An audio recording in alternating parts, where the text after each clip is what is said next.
Bonjour à tous et bienvenue sur la chaîne de Evolt Academy. Je suis Wendy, formatrice SolidWorks et dans cette nouvelle vidéo, je vous présente les configurations.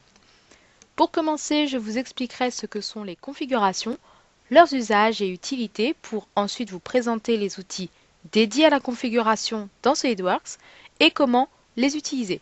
Je finirai cette vidéo en vous montrant comment gérer une pièce configurée dans un assemblage. Et afin d'illustrer tout cela, nous travaillerons sur ce modèle. C'est parti! Les configurations permettent de créer dans un seul fichier plusieurs variantes de votre pièce. Cela est notamment utile lorsque vous souhaitez représenter vos éléments bruts avant usinage, ou encore si vous souhaitez créer un catalogue d'éléments standards en différentes tailles et options. Un certain nombre d'objets est configurable. Ici, nous nous focaliserons sur la configuration de fonctions et la configuration de cotation.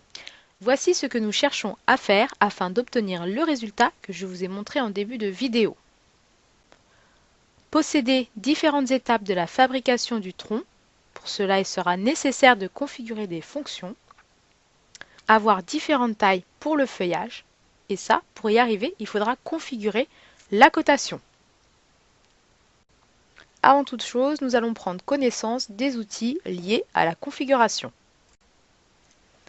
Dans l'arbre de création, vous avez l'onglet Configuration Manager.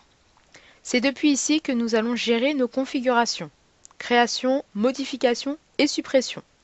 Par défaut, toutes les pièces possèdent obligatoirement une configuration. C'est ainsi. Vous ne pouvez pas toutes les supprimer, il vous en faudra forcément une qui ne sera pas obligatoirement celle d'origine. Ensuite, je vous invite à rajouter la barre d'outils des configurations si vous devez basculer régulièrement entre elles. Pour cela, vous devez développer la petite flèche ici à côté de l'engrenage. Allez sur Personnaliser et le premier onglet, vous descendez jusqu'à la barre d'outils des configurations. Vous la sélectionnez et elle apparaît dans votre espace graphique.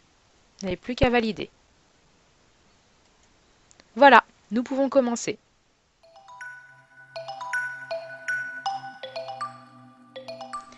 Tout d'abord, voici ma pièce tronc. Elle comporte 5 fonctions et je souhaiterais posséder plusieurs configurations qui me permettent de la représenter à chaque étape de fabrication. Pas de mystère, la pièce à la base doit être bien pensée. J'ai commencé par modéliser le brut. Ensuite, j'ai enlevé la forme finale du tronc par révolution. J'ai fait une gorge que j'ai répétée le long de la longueur. Et finalement, un trou au sommet. Mes fonctions respectent l'ordre chronologique de fabrication. Afin de me faciliter la procédure, je peux également renommer mes fonctions. Pour cela, je fais 2 clics lents, comme lorsque je veux renommer un dossier Windows. Là, j'ai accès à la modification du nom. Il n'y a pas de règle pour renommer les fonctions, on donne le nom du procédé de fabrication, son type, sa fonction, peu importe, du moment que ce soit pratique pour vous.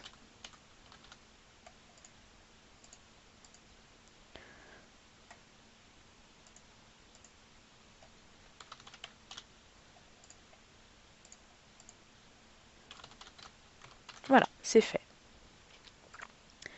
Pour créer des configurations, il faudra supprimer des fonctions. En réalité, je vois plus cela comme désactiver la fonction. Elle est présente dans l'arbre, mais n'est plus représentée physiquement. On sélectionne la fonction à supprimer et un menu contextuel apparaît. Ici, vous avez accès à supprimer qui va désactiver en réalité votre fonction. Donc là, je vais commencer par le perçage. Je le sélectionne, supprimer. Et là, il est grisé dans l'arbre, donc il n'est plus représenté physiquement, mais il est toujours accessible dans votre arbre de création. La même opération est à réaliser pour la restaurer. Donc, je la sélectionne, je vais chercher la troisième icône, annuler la suppression, et mon perçage est de retour, à la fois dans l'arbre et dans mon espace graphique. Pour créer votre première configuration, allez dans le Configuration Manager, le troisième onglet dans l'arbre de création, et faites un clic droit dans l'espace vide. Ajoutez une configuration. Donnez un nom à votre configuration. Ici, je vais la nommer étape 3. Puis valider avec la petite coche verte ici. Dans le Configuration Manager, une deuxième ligne est apparue, donc avec le nom que vous avez donné à votre configuration. On va en profiter pour renommer la première configuration qui était de base dans votre pièce. Donc tout simplement de la même façon qu'on renomme une fonction ou un dossier Windows, donc deux clics lents. Et celle-là, je vais l'appeler brut, car je considérais que cette configuration sera la config qui comporte le brut de ma pièce.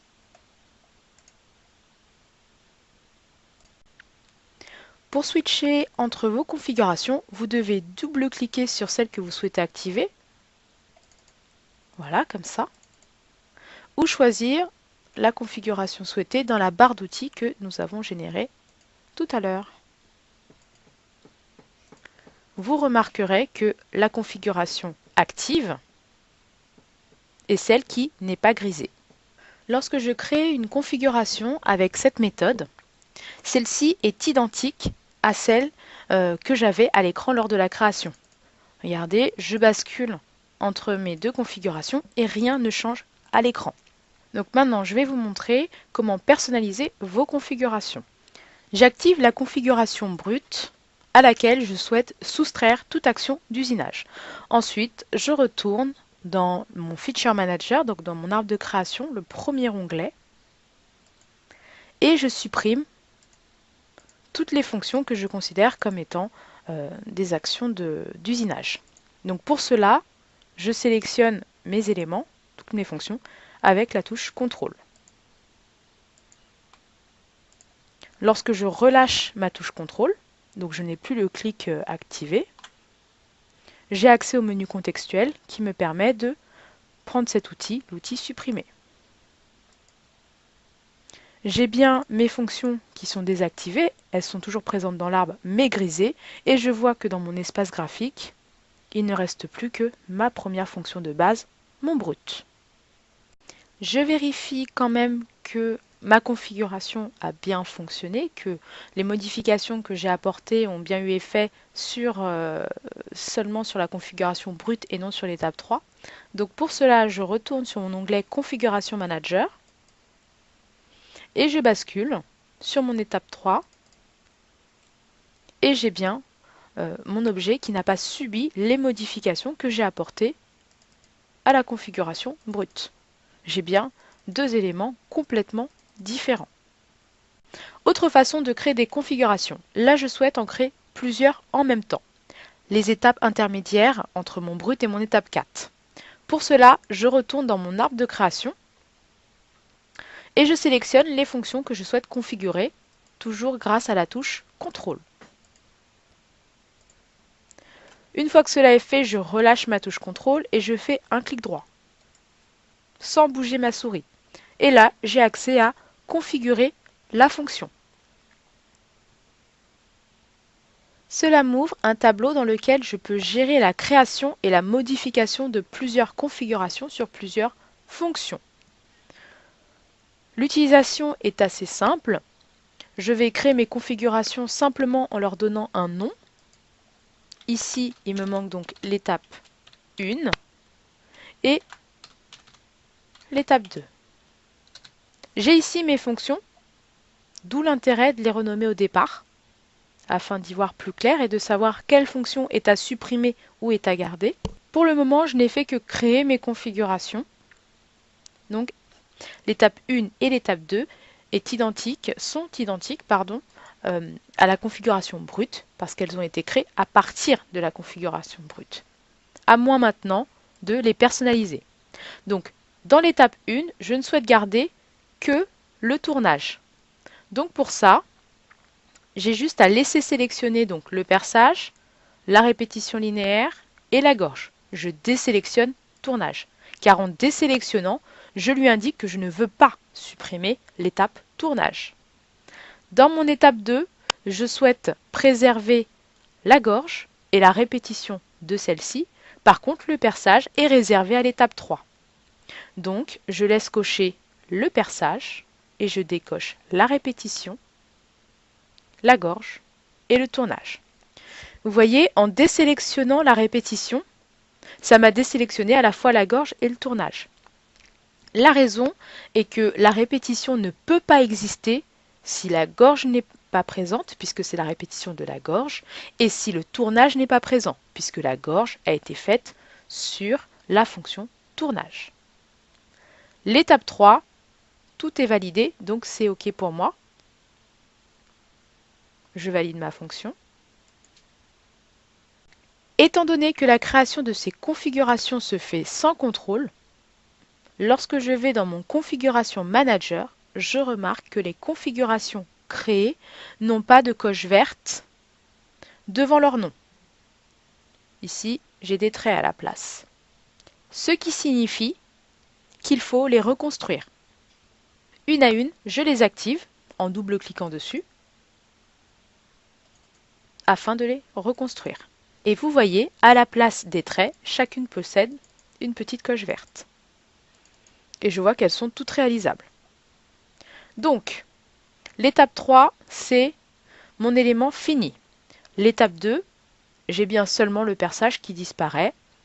L'étape 1, je n'ai plus ma répétition.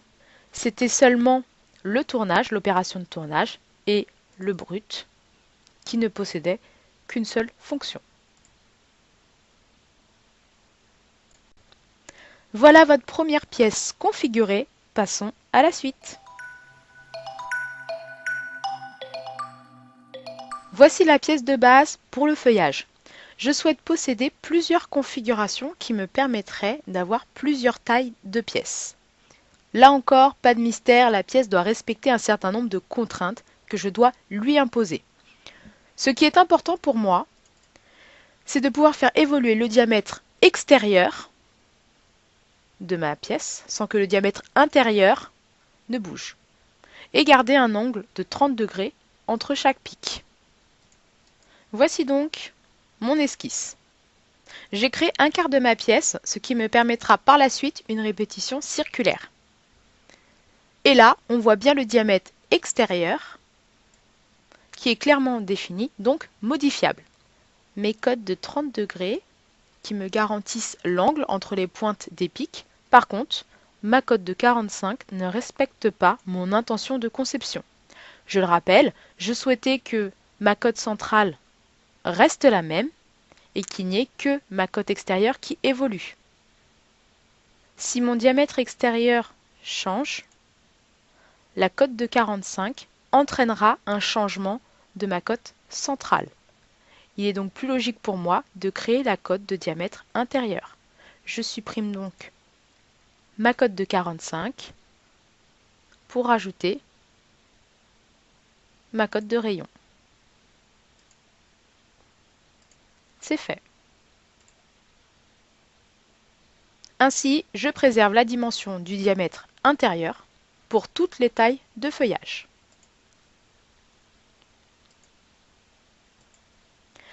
Ensuite, j'ai fait une extrusion couplée à une répétition circulaire. Passons à la configuration. Pour rappel, voici les différents éléments que nous souhaitons créer. Donc, la cote à configurer est actuellement de 99. Pour cela, il faut faire apparaître cette cote. Je vais utiliser le double-clic dans l'arbre de création sur la fonction qui abrite ma cote de 99. La cote apparaît dans l'espace graphique. Pour créer des configurations associées à cette cote, il suffit de faire un clic droit dessus et dans le menu contextuel qui apparaît, je sélectionne Configurer la cote. Comme les configurations de fonctions, il est possible, grâce à la touche CTRL, de configurer plusieurs cotes, donc de sélectionner plusieurs cotes à la fois. Donc là, vous voyez, le même tableau est apparu que la configuration de fonction. Donc il se remplit exactement de la même façon, sauf que là, nous n'avons pas affaire à des fonctions, mais à de la cotation. Donc au lieu de cocher supprimer ou de désélectionner, nous allons remplir avec des valeurs. Je commence par créer mes configurations. Donc la première configuration, la défaut, je fais un clic droit dessus et je vais la renommer. Je vais la renommer en 40. OK. Et c'est parti, je crée toutes les autres configurations. Donc à chaque fois que je fais entrer, la première configuration est validée et me laisse tout de suite accès à la deuxième ligne pour pouvoir très rapidement enchaîner mes configurations. Ensuite, je viens apporter des modifications. Donc j'ai le droit de réduire ou d'agrandir le tableau comme je le veux. Là, je vais le réduire et vous verrez pourquoi dans quelques instants. Une fois que j'ai créé toutes mes configurations, je peux maintenant modifier les valeurs que je souhaite attribuer à chacune d'entre elles. 40, là je fais entrer et directement le logiciel va éditer la ligne d'en dessous. Donc encore une fois, c'est assez rapide.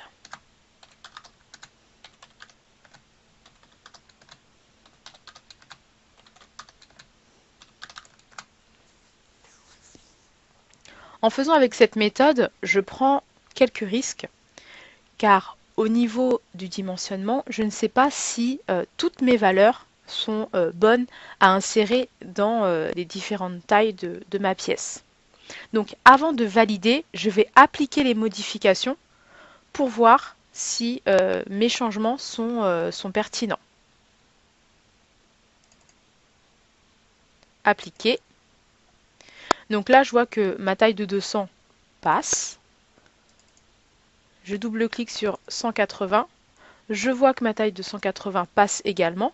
Vous voyez, mes configurations qui se modifient ici. Donc je peux valider que c'est bien la 180 que j'ai actuellement à l'écran. 160, ça passe. 140, 120, 100, 80. Donc pour l'instant, tout est bon. 60 également. J'ai un problème avec ma cote de 40. Donc ça m'a permis de valider que ce n'était pas faisable. Donc je vais simplement la supprimer parce que je n'en ai pas besoin. Actuellement, la configuration de 40 est active. Si j'essaie en l'état de la supprimer, SolidWorks m'avertit que je ne peux pas supprimer une configuration qui est active. Donc il faut d'abord que je change de configuration pour ensuite venir supprimer celle dont je ne veux plus. Toutes mes configurations ont été vérifiées, je peux maintenant valider. Je vais quand même aller faire un tour dans mon configuration manager. Contrairement à tout à l'heure, je n'ai pas de trait devant mes configurations nouvellement créées puisque je les ai toutes vérifiées dans le tableau.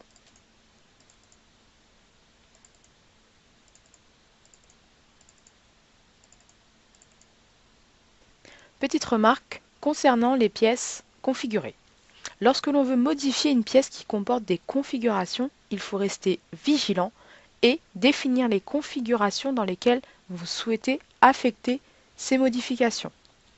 Par exemple, dans ma configuration 100, le 100 indique le diamètre extérieur de ma pièce.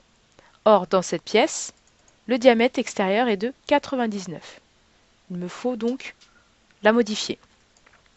Pour la modifier, c'est très simple. Comme d'habitude, je double-clique pour l'éditer. Maintenant, une nouvelle option est apparue, puisque maintenant c'est une pièce configurée. C'est la possibilité de définir où je souhaite faire ces modifications. J'ai la possibilité d'étendre ma modification sur toutes les configurations, ou alors de choisir la configuration dans laquelle je souhaite faire ces modifications. Donc ça, c'est dans le cas où je veux le faire dans plusieurs configurations. Ou alors lui dire, cette modification n'a effet que dans cette configuration. Donc pour le coup, je choisis cette option. Je le passe à 100 et OK. Pourquoi c'est important? Tout simplement parce que si je n'y fais pas attention, il se peut que par défaut, l'option soit sur toutes mes configurations et là, j'aurais gâché tout le travail précédent. Je vérifie encore une fois que rien n'est bougé, c'est bon.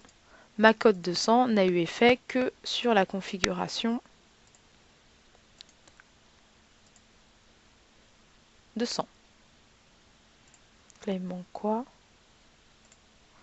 100. Reconstruire et reconstruire. Bien, maintenant mes deux pièces principales sont configurées comme je l'avais défini au départ. Je peux maintenant passer à l'assemblage. Voici mon assemblage final. J'ai déjà mis en place le tronc et le sommet de mon sapin. Il ne manque plus que le feuillage. Pour le rajouter, j'utilise l'outil Insérer un composant qui se trouve donc dans l'onglet Assemblage, ici. Lorsque je le sélectionne, si j'ai des documents ouverts sur SolidWorks, il me propose d'entrer ces documents. Sinon, je vais sur Parcourir. Mon feuillage est encore ouvert, donc je peux le sélectionner. Et étant donné que c'est une pièce qui est configurée, il me laisse la possibilité ici de choisir ma configuration parmi toutes celles que j'ai créées précédemment. Donc là, je vais prendre celle de 100. Lorsque je vais dans mon espace graphique, le feuillage est accroché à ma sélection. Je n'ai plus qu'à cliquer n'importe où pour valider ma fonction. J'assemble ma pièce avec l'outil Contrainte, toujours dans l'onglet Assemblage. Pour commencer, je sélectionne les éléments que je veux contraindre ensemble. Donc là, je veux créer une coaxialité entre le diamètre intérieur de ma pièce, de mon feuillage, et le diamètre de gorge de mon tronc. En faisant les bonnes sélections, il me fait les bonnes propositions.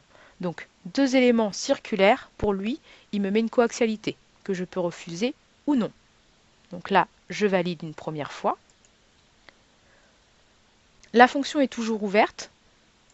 Donc là, je suis bloqué au niveau de la coaxialité. J'ai toujours ma rotation que je choisis de laisser. Par contre, je veux le bloquer dans une des gorges. Donc pour cela, je viens sélectionner les bons éléments. Donc la face supérieure d'une des gorges et la face plane supérieure de ma pièce. Automatiquement, il me propose une coïncidence que j'accepte. Et je sors de la fonction. Voici mon premier feuillage assemblé. Il existe plusieurs méthodes pour copier une pièce dans un ensemble. En voici une qui est très pratique pour le cas présent. Copier avec les contraintes. Cet outil permet d'insérer plusieurs occurrences d'une même pièce tout en les assemblant avec les mêmes contraintes que le composant de base. Il se trouve dans l'onglet Assemblage. Sur Insérer les composants, vous avez une petite flèche et lorsque vous développez, vous tombez sur Copier avec les contraintes. Dans le Property Manager qui s'ouvre, cette zone ici, je dois sélectionner le composant qui est concerné par la fonction. Ici, mon feuillage. Je le sélectionne et je valide avec la flèche à droite. Maintenant, toutes les contraintes que j'avais mises pour assembler mon feuillage sont là, la coaxialité et ma coïncidence. Lorsque je clique dans les boîtes de sélection de l'une ou de l'autre, j'obtiens un aperçu graphique de l'ancienne contrainte, afin de me guider dans mes choix. Maintenant, je n'ai plus qu'à dire à SolidWorks, par des sélections, où je souhaite contraindre ma nouvelle pièce. Donc, je me mets dans Coaxialité, dans la boîte de dialogue Coaxialité. Je viens lui sélectionner la deuxième gorge. Puis je sélectionne la face sur laquelle je veux que mon deuxième feuillage s'appuie. C'est fait. Un message m'indique que mon composant est positionné et que je n'ai plus qu'à valider. Lorsque je valide, le logiciel me laisse la possibilité de générer des occurrences avec les mêmes contraintes. Et cela tombe bien, car je dois mettre un feuillage dans chacune des gorges du tronc. C'est parti. Donc, je sélectionne une gorge, puis une face plane pour positionner le feuillage. Pour valider plus rapidement, je peux utiliser la touche Entrée et continuer à positionner mes autres occurrences.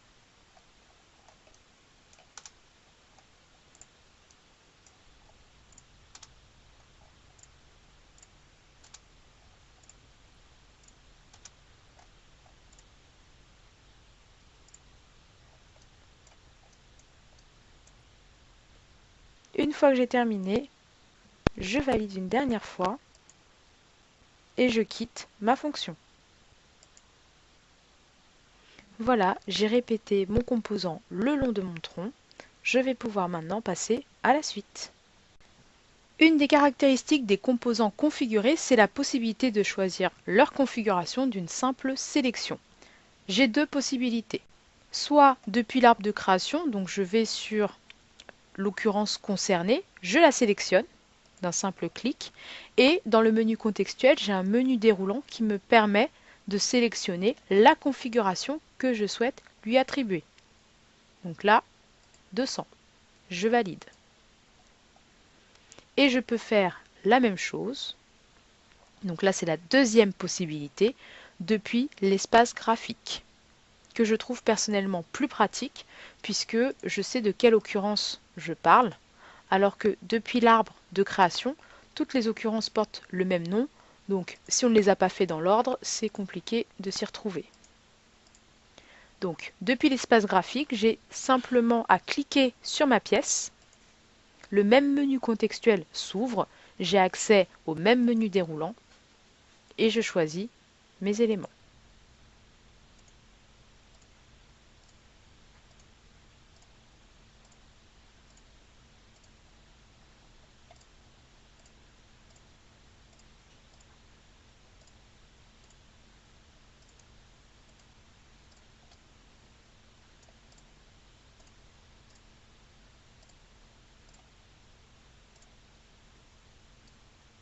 Dans les deux cas, finalement, j'ai un menu contextuel qui apparaît et un menu déroulant qui me donne la possibilité de choisir ma configuration.